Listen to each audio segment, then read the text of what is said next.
How's it going, chaps? PC Biggs here, 1st Platoon B Company of the 506th Infantry Regiment. This is another FGM 148 Javelin test, or exercise. The second of its kind. The first exercise, we went over the system as it was in the RHS pack, without any kind of modifications, apart from the RHS pack itself. And we discovered some issues, one being the lack of power that it has, and the other being the lack of a top-down attack. The executive officer of the 506 has already told us that the RHS mod team is already working on a fix, but Staff Sergeant Johnston from the Bradley detachment has been kind enough to share his work on the modifications that he has made to the weapon system. So what we're going to be doing is we're going to be testing his top-down attack, which he has put in, and we're also going to be testing for the damage change as well. So what I've done is I've put the same targets as before down there, including that UAS on that hill over there. Brought some rangefinders with me this time. So that UAS is 1200 meters out. We had no issues destroying this vehicle with the last Javelin. So what we're going to do is we're going to move on to the other vehicles that we had a problem with. Was the BMP-2, which is over there, and there's another one over there as well. Now, something I do want to just mention before I begin is that this is not a training exercise. This is a weapons exercise with the purpose of testing the Javelin's weapon system with the modifications that are provided by RHS, as used by the 506th Infantry Regiment, and with the modifications of Staff Sergeant Johnston. So we have the same target as before, and basically I've put down 2 of the same targets for everything. So over here we've got the 2 BTRs, BTR-80 I think it's called. Let me just check. Yep. So we've got the 2 BTRs, and we also have the 2 T-80s as well, over by the windmills.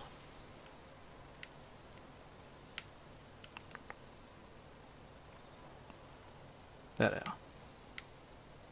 Right, so what we're going to be doing is we're going to, like I said, we're going to be testing one with the direct attack and one with the top-down attack, and seeing what the effect is on each. So in the last test, we had to fire 5 rockets with direct attack to destroy one of these BTRs, or sorry, BMPs, BMP-2s. So what we're going to go ahead and do is we're just going to go ahead and retest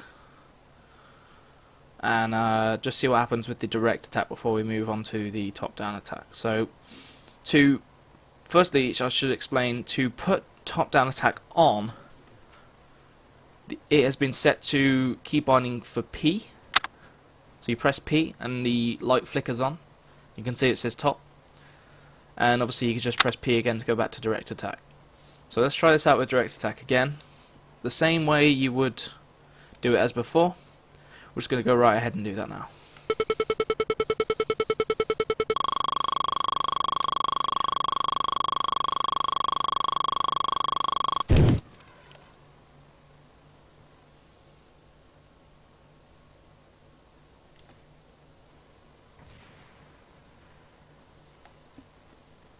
Okay, that is good to see. So, that one cooked off fairly quickly. Obviously we would expect the vehicle to be destroyed instantly, at least with the at least with the modifications to the system. It does have more power. So we can test this now for the top-down attack. However, I'm pretty sure that the results will be similar.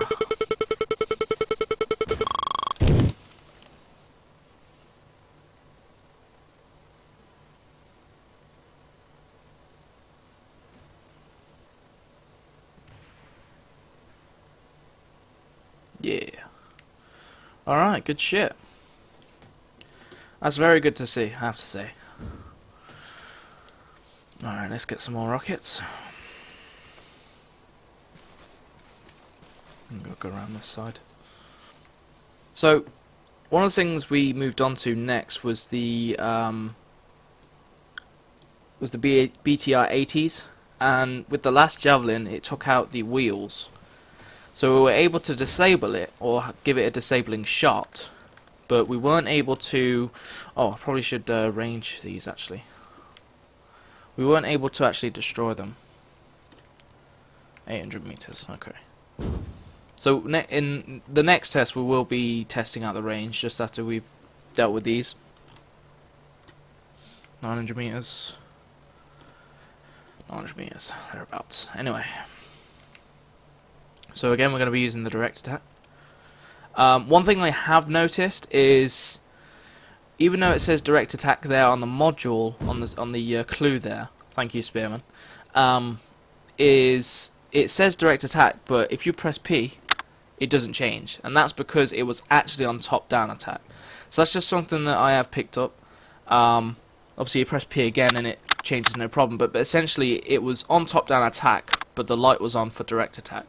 So just be careful of that. Just like, I'd recommend that, you know, whenever you use this weapon system, if we introduce this fix, or if RHS makes a fix similar to this, just press P again, just to be sure that you're on the one that you want.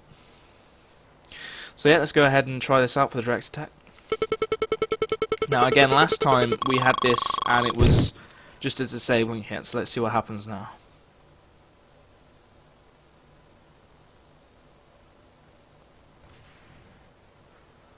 Wow, that was pretty much a spot on direct hit with what we would expect the target to be destroyed instantly.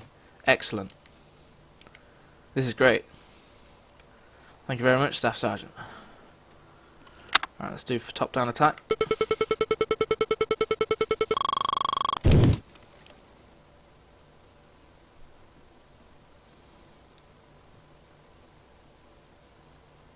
And as we would expect, completely destroyed. Right, now, here comes the, not the final test, but one of the sort of, I'd say, benchmarks that the Javelin needs to kind of complete. Can it destroy a T-80 with top-down attack? So what we'll do first is we'll do it with just a direct attack. Now the T-80s, they're facing us, which is not the ideal condition for a direct attack. It's kind of why this system was invented anyway. So what we're going to do is we're going to use the direct attack anyway, see what happens with the frontal armor. If we need to go over there and check out what it's damaged, we can do that. Let's see. That's interesting. It actually has gone to the top. But I guess, you know, just again, just to check it. You saw how it was last time. So anyway, so we're gonna go start off with the left one. Again, to lock on with the normal controls. It is I've forgotten. God damn it. I think it was T or Y. Let me just. Yeah, I'm pretty sure it was T or Y. And then with the Armor 2 controls, which is the one I'm using, it's just right click. So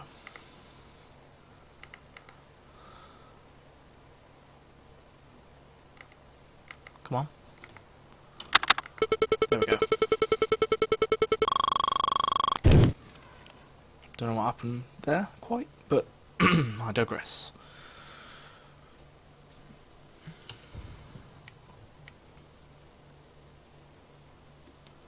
Okay, so it didn't seem to destroy it. Let's just wait for a second. Just measure these ranges.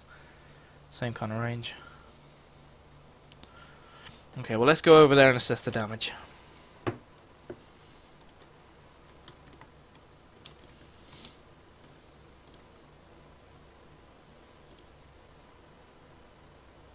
Let's go for a driver.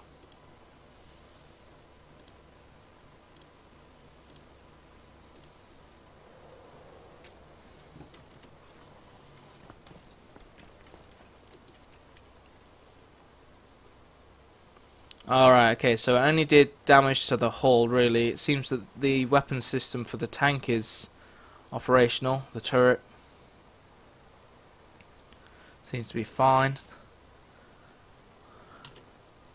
both the main cannon and the coaxial. That's for the commander seat. Oh, I guess it doesn't have a 50 cal on top, but yeah, everything seems to be fine. Let's see if it boots up. Yep. Is that how T-80 really sounds?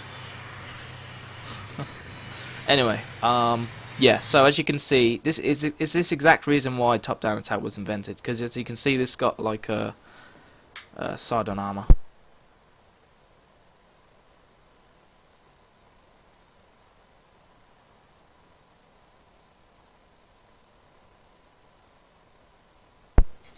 Alright.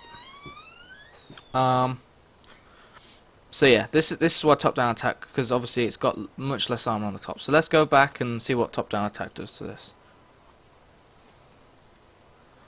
Actually, I want to get my guy out of there.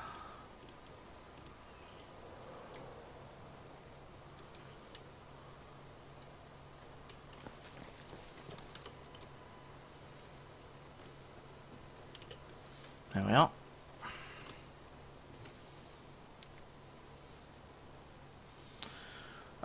So what we'll do is we'll go ahead and test this on the second tank, so as to ensure that, you know, see if we can get different results.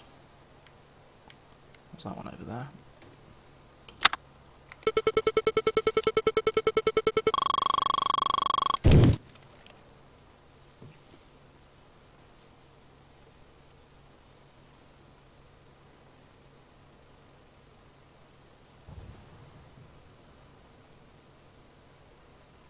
Excellent. Again, it cooked off a little slow, but you can imagine, you know, that would be decent. Taking out these tanks, especially the fact that, you know, it took five rockets to kill a BMP last time, and now we can safely kill a T-80 with just one rocket top down. Excellent. So for our purposes, at least now, the modifications made by Staff Sergeant Johnston will, or could rather, serve our purposes. Obviously, we're going to have to wait for the any other updates that may come forward, but that's really good to see. Okay. Now, as for the range test, let's see over here. I have put down some tanks. Ah, there they are. Right. So we've got the two T-100s. They're facing side-on, so it's near ideal conditions to take out a tank if it's a direct attack. But we're going to be using just top-down attack for these. Now to get a range, so this one over here is 3,200 meters, and this one right here just under 3,100 meters. Now I put emphasis on 3,100 meters because, well, I'll show you.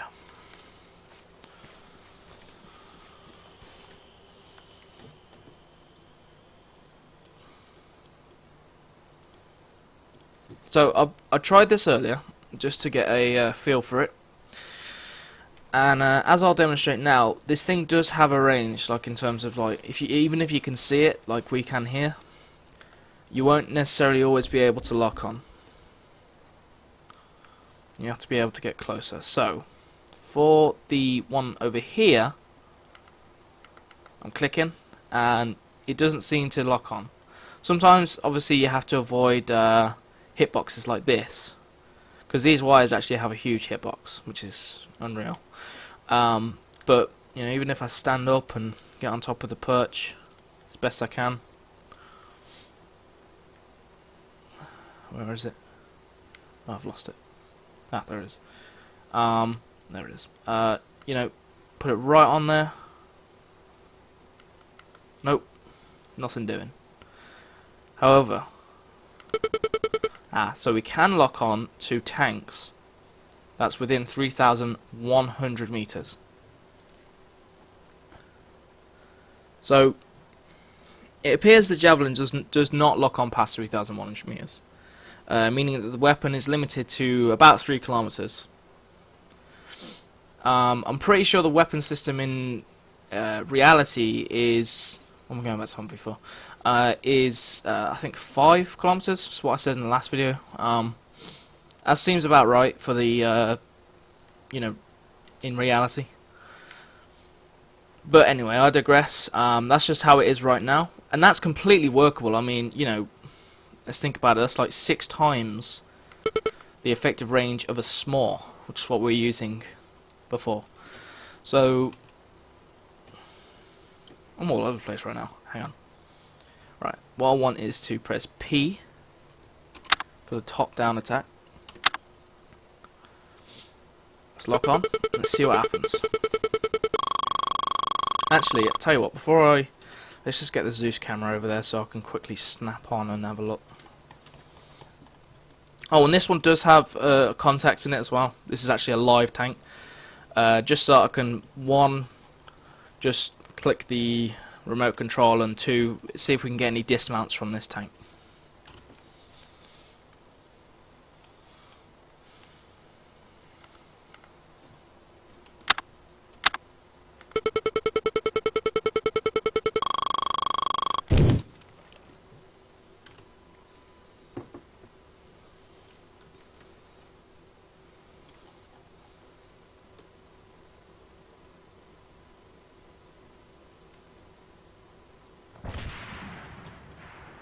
There we go.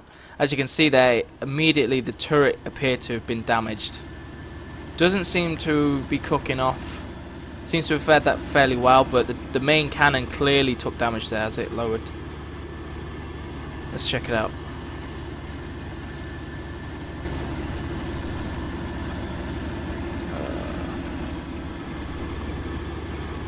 Right, so still drivable. As you can see there, it's the gun, the turret, and the hull that's taken the most damage. Let's check the weapon systems out. Okay, so the gun appears to be completely disabled. The weapons can still fire, but this would be pretty much useless. Let's see what about the commander.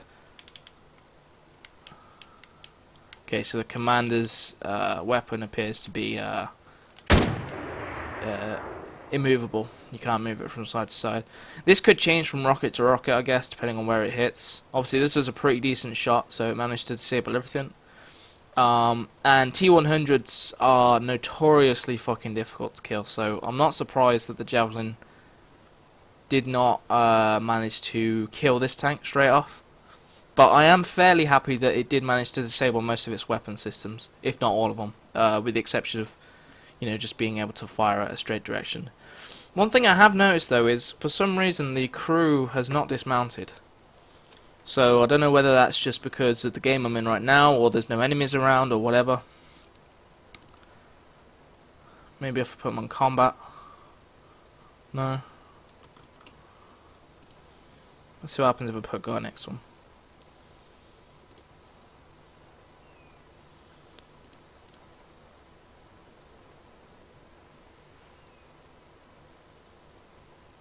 So it doesn't appear that they dismount, but still. So yeah, that's pretty impressive. In any case, I would like to see just a bit more damage come from the Javelin, but I really don't think that we'll be facing T-100s anytime soon. Not with the RHS Russian mod. But if we do, at least we can be safe that, or sure that our weapons squad can actually disable it, or at least put a disabling shot to its weapon systems. So yeah, that's essentially it. So we tested out what it was like up against the vehicles. Again, just a reminder: this isn't a training. This is this is not a training. I think Staff Sergeant Nagel has some documents that we can use to, or that we're going to be using to train our guys on the Javelin, which will be nice. But for this exercise, essentially the task was to see if it will destroy all the contacts in a way that we want to. Obviously that T-80 over there survives the direct attack, but as you can see, the one on the right managed to cook off with the top-down attack, which is good. And as for the T-100s, at least we know that we can put on a disabling shot. Alright, that's the end of the video. It's PFC Biggs from the 506th. Thanks for watching.